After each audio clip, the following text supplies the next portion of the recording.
پاکستان نے 9 اور 10 مئی کے بعد اپنی کیپیبلٹی میں مزید اضافہ کر لیا.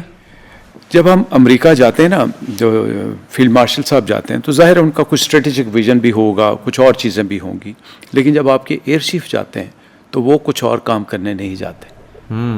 ان کا ایک ہی مقصد ہے کہ میں اپنی کیپیبلٹی کو کس طرح انہینس کر سکتا ہوں. میں اس سے زیادہ نہیں کہوں گا. یعنی ایئر چیف کے حالیہ دورے بڑے اسٹریٹجک نوعیت کے تھے.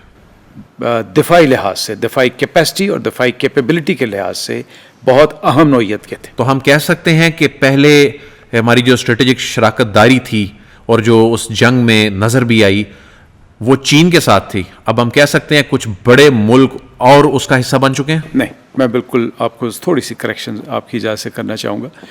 آپ نے جو یہ ہم نے ڈسکس بھی کیا تھا کہ جب یہ سارا سانحہ ہوا جس میں الحمدللہ آپ کے شاہینوں نے کمال کا مظاہرہ کیا، تو اس میں جو مین ٹیکنالوجی یوز ہوئی وہ J-10 کی تھی. PL-15 تھا اور JF-17 اس پہ لانگ رینج میسائل کے ساتھ S-400 اور دوسری بیٹریز پہ حملہ آور ہوئے.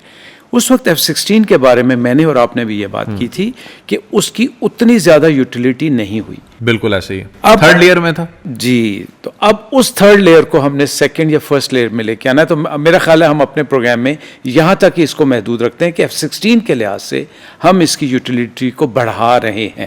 لیکن یہ آپ بڑی خبر اس طرح دے رہے ہیں کہ اگر اب آگے جنگ ہوتی ہے تو پہلی لیئر میں F-16 بھی آ سکتا F-16 آئیں گے بھی آ سکتا. اور پہلی یعنی سادہ الفاظ میں یعنی اب اگر جنگ ہوتی ہے تو اس مرتبہ فرسٹ لیئر میں امریکی ٹیکنالوجی کا سامنا کرنا پڑ سکتا ہے بھارت کو. پہلی بات، لیکن کسی صورت ہم اپنے ٹائم ٹیسٹڈ فرینڈ یعنی چائنیز کو پیچھے نہیں چھوڑیں گے.